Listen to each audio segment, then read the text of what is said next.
चोर के घर में चोरी आखिर किसने किया? तो कहीं ना कहीं वैशाली पुलिस के पदाधिकारी ही चोरी कर बैठे हैं। उसके बाद ही तो वैशाली एसपी ने इस मामले पर कार्रवाई किया।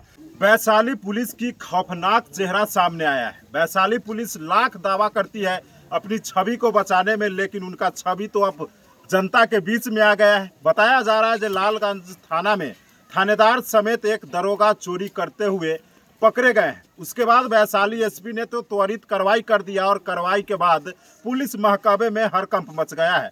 बताया जा रहा है कि बिलनपुर गांव में चोरी की घटना को अंजाम दिया गया था। बताया जा रहा था कि पुलिस को सूचना मिली थी कि बिलनपुर गांव में चोरी का सामान छुपा कर रखा गया था। उसके बाद लालगंज थाने की पुलिस पहुंचती है और छापेमारी करती है। छापेमारी के दौरान जो सामान बरामद होता है उसमें से कुछ सामान तो दिखा दिया जाता है। वैशाली पुलिस के द्वारा प्रेस कॉन्फ्रेंस भी कर दिया जाता है और डीएसपी से लेकर और एसपी डीजीपी तक के पुलिस को गुमराह किया लालगंज के थानेदार। स्थानीय लोगों की जो भीड़ है, इस भीड़ की तस्वीर को दिखाइएगा जो किस तरह से स्थानीय लोगों को जैसे ही पता चला जो हमारे ही गांव के रहने वाले रामप्रीत सहनी जो है अपने घर में सोना और चांदी और करीब 60 लाख से अधिक कैश अपने घर में छुपा कर रखे हुए थे, लेकिन भनक सिर्फ जो प्रेस कॉन्फ्रेंस किया गया था उसमें पित्तल के बर्तन और एलईडी टीवी ही सिर्फ दिखाया गया था। उसके बाद स्थानीय लोगों को भी आंख खुला और स्थानीय लोगों ने भी जब इस मामले के पड़ताल किया तो पड़ताल में यह चीज़ तो साफ तौर पे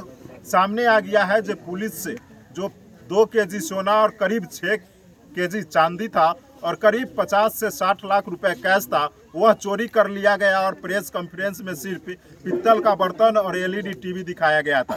लेकिन सबसे बड़ा सवाल यह खड़ा होता है कि रामप्रीत सहनी आखिरकार रहता कहाँ था, उसका परिवार के लोग रहते कहाँ थे। तो मैंने जब पड़ताल किया तो ठीक हमारे पीछे जो आप इस घर को देख रहे हैं यही रामप्रीत सहनी का घर है और इसी घर में छुपा कर इतनी बड़ी संपत्ति रखा गया था। पूरी अगर संपत्ति की आकलन किया जाए तो करीब 7 करोड़ के आसपास पूरी संपत्ति की तय होती है। लेकिन सबसे बड़ा सवाल यह खड़ा होता है कि रामप्रीत सहनी आखिर करता क्या था। तो पुलिस के कथनी के अनुसार और पुलिस के प्राथमिकी के अनुसार रामप्रीत सहनी रात के अंधेरे या दिन के अंधेरे में घूम घूम कर चोरी करता था। और चोरी में वह क्या क्या चोरी करता था तो सोना चांदी, घर में लगे महंगे जो सामान होते थे उसे चोरी कर वह फरार हो जाते थे। पुलिस लगातार हालांकि इस मामले को लेकर खुलासा करती रहती है और आप लोगों को भी पता होगा कि किसी भी घर में चोरी होती है तो पुलिस सफल उद्भेदन नहीं कर पाती है। लेकिन पुलिस के कहे अनुसार चोर के घर में चोरी आखिर किसने किया? तो कहीं ना कहीं वैशाली पुलिस के पदाधिकारी ही चोरी कर बैठे हैं। उसके बाद ही तो वैशाली एसपी ने इस मामले पर कार्रवाई किया। तो सोच सकते हैं जिनके ऊपर कंधे पे जिम्मेदारी दी गई है पूरे बिहार वासी को बचाने के लिए, वही बिहार के लोगों को लूटने के काम करे तो आखिरकार जो बिहार के आम लोग हैं सुरक्षित कैसे महसूस करेंगे? क्योंकि किसी के लोगों को यह घटना होती है तो सबसे पहले किसी को ध्यान आता है तो वह पुलिस वाले ध्यान आते हैं, पुलिस के पास पहुंचते हैं तो वह अपने आप को सुरक्षित महसूस करते हैं। लेकिन पुलिस वाले ही चोर और लुटेरा निकल जाए तो आखिरकार लोग कर विश्वास किस पे करेंगे? आखिरकार बिहार तो भगवान भरोसे चलता है, क्योंकि बिहार के मुख्यमंत्री नीतीश कुमार जी लाख दावा करते हैं जो हमारे बिहार में सुशासन की राज चलती है। तो आखिरकार आपका यह कौन सा सुशासन है जो आपके ही पदाधिकारी चोरी करने में सबसे आगे निकल चुके हैं? हालांकि आज सुबह सुबह आईजी रैंक के पदाधिकारी पहुंचे हैं, वैशाली एसपी यहां पे पहुंचे हैं और मामले की जांच कर रहे हैं। लेकिन जांच किस तरह से किया जाएगा वो आपको भी पता है और बिहार के लोगों को भी पता है। बताया जा रहा है कि इस घर में चांदी छुपा के रखा गया था और इस घर में सोने छुपा के रखा गया था और ठीक इस जो एक इधर और रूम है उस रूम में पैसे छुपा कर रखा गया था। हालांकि क्या कुछ मामला है उसका तो वीडियो जारी अभी वैशाली पुलिस के द्वारा नहीं किया गया है, लेकिन एक बयान वैशाली एसपी ललित मोहन शर्मा का सामने आया है जिसमें ललित मोहन शर्मा ने साफ तौर पे बताया है कि प्रथम जांच दृष्टिकोण के अनुसार लालगंज थानेदार और एक दरोगा दोषी पाए गए हैं। हालांकि छापेमारी के दौरान उन्होंने वीडियोग्राफी नहीं किया था, लेकिन क्या वीडियोग्राफी ही उनका काल बन गया? लेकिन स्थानीय लोग हैं, लोगों से जानते हैं जो ये लोग आखिरकार क्या कुछ जानते हैं। अच्छा क्या सुने देखे हैं? अच्छा क्या देखे? वो सामान था, राइफल ऊपर था, ट्रंक पलंग की खोली में से निकला था। अच्छा वही जो सामान बरामद सोना चांदी कैश था कुछ। अच्छा बस वो बिंदास देखे हैं कितना था नहीं था वो ज़्यादा नहीं है, पीछे नहीं हो। बस इतना ही देखे। तो अभी आज सुबह सुबह इतने सारी पुलिस आई थी, बड़े बड़े पदाधिकारी पहुंचे थे, किस लिए पहुंचे थे? वो तो मालूम नहीं, अच्छा देखने आए हैं, चेक करने क्या है नहीं है, इसलिए आए थे। और तो पता नहीं है क्या चीज़ करने आए नहीं आए।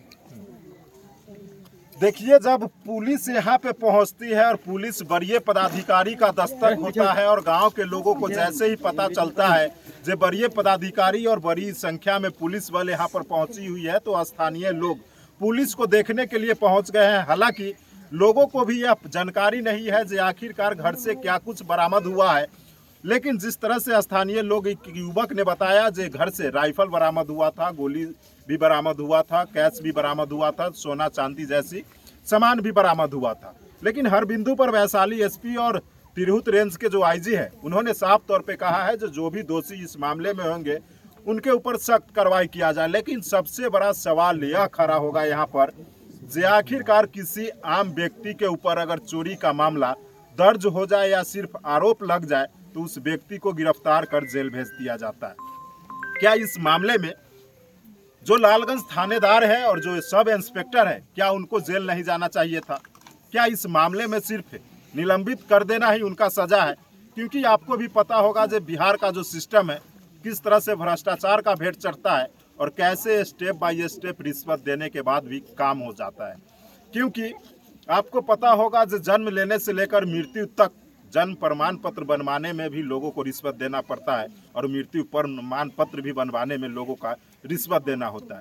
कहीं यह भी मामला भ्रष्टाचार का भेंट चढ़ जाएगा या फिर दोषियों पर कार्रवाई होगा, वह तो देखना बाकी होगा। हालांकि इस मामले को लेकर वरीय पदाधिकारी लगातार घटनास्थल पहुंच रहे हैं और हर बिंदु पर जांच कर रहे हैं। एफएसएल की टीम पहुंची थी यहाँ पर, एफएसएल की टीम भी यहाँ पर पहुंची है और टावर डंपिंग का जो लोकेशन होता है उस चीज़ को भी उन्होंने खंगालने का प्रयास कर रहा है। हालांकि इस मामले में जांच के बाद क्या कुछ कार्रवाई होता है वह देखना बाकी होगा। अभी के लिए दे इजाजत, देखते रहे टाइम्स ऑफ महुआ, बिहार झारखंड के डिजिटल प्लेटफॉर्म।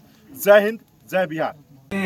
दिनांक 30/12/25 को लालगंज थाना प्रभारी और उनकी टीम के द्वारा एक घर में छापामारी की गई थी। उनके पास ये सूचना थी कि वहाँ चोरी का सामान है। जो सामान बरामद वहाँ पे हुआ उसके बाद फिर पुलिस थाने पर आई और एफआईआर दर्ज किया गया, जो एफआईआर संख्या 662/25 है। बाद में हम लोगों को पता चला आमजनों के माध्यम से इस तरह की बातें चलने लगी कि जो सामान जब्त हुआ है पूरी तरह से वो दर्शाया नहीं गया है। इसके बाद फिर स्पष्टीकरण भी पूछा जा रहा है और एसीओ ये एडिशनल एसपी ट्रैफिक हैं उनको भी लगाया गया है, वो भी जांच कर रहे हैं इस मामले को।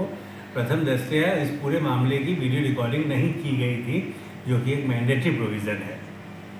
इसीलिए तत्काल एसएचओ डीआई सर को सूचना दिया गया था। डीआई सर के आदेश पर एसएचओ को सस्पेंड किया गया है। एक और सब इंस्पेक्टर जो टीम में था उसे भी सस्पेंड किया गया है। जैसे ही रिपोर्ट हम लोग को मिल जाता है एडिशनल एसपी ट्रैफिक का, और भी हम सख्त कार्रवाई करेंगे। सर पुराना भी मामला सर एक सामने आया जिसमें बता रहे थे कि लड़की का कोई मामला जिसमें एफआईआर में आना इनके खिलाफ एसएचओ के खिलाफ पहले का भी एक मामला चल रहा था जिसमें डीआई के पास अनुशंसा की गई थी। उसमें मध्य प्रदेश की एक लड़की का एफआईआर ठीक ढंग से नहीं किया गया था। उसमें जो स्पष्टीकरण की मांग की गई थी उसका भी ठीक से जवाब नहीं दिया गया था, इसीलिए उस मामले पर भी कार्रवाई की गई है। सर क्या कुछ सर सामान बरामद हुआ था? इसमें जो अभी बरामद हुआ है वो तो कुछ टेलीविज़न है और कुछ ऐसे ही सामान है, कुछ मोबाइल है, कुछ कारतूस तो मिला था वहाँ पे। लेकिन जो सामान गायब करने का की बात लोगों के द्वारा की जा रही है उसमें गोल्ड है अच्छे मात्रा में और कैश है। ये दो चीज़ है ये जो कि गायब हुआ है। अभी जैसे डिटेल हम लोग जाँच रिपोर्ट आता है तो हम लोग और बताने की पोजीशन में होंगे कि एग्जैक्टली क्या क्या चीज़ें थी जो कि नहीं दर्शाया गया है।